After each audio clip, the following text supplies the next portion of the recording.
In today's video, I'm going to teach you how to add Paperform to a WordPress website.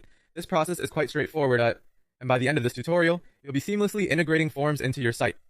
Let's dive right into it. First, we'll start by obtaining the embed code from Paperform. To do this, you'll need to access the Paperform editor.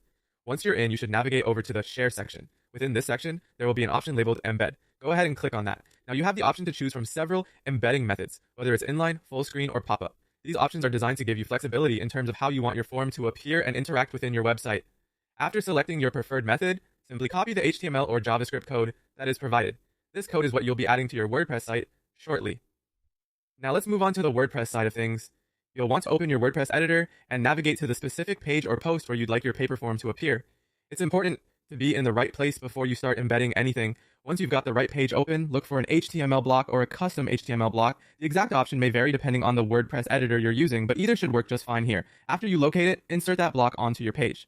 Now all you have to do is paste the embed code you copied earlier from Paperform into this block. It's crucial to double check that it's been pasted correctly to ensure your form functions properly. Once you've inserted the code, make sure to save or update the page. This step is vital as it commits the changes you've just made and allows you to see your form in action on your site. With this final action, your form should now be effectively embedded into your WordPress site, making it accessible to anyone visiting the page. Test it out to make sure everything is working as expected, and you're all set. If you followed along, congratulations! You've just successfully added a Paperform to your WordPress website. This method allows you to easily integrate versatile forms that can enhance user interaction and data collection on your site. Whether you're a business looking to capture leads or a blogger reaching out to your audience, embedding Paperform can be a valuable tool. Remember, with just a few clicks and some simple copy pasting, you can make your site more interactive and engaging. Thanks for watching, and if you have any questions, feel free to leave them in the comments below. Happy embedding!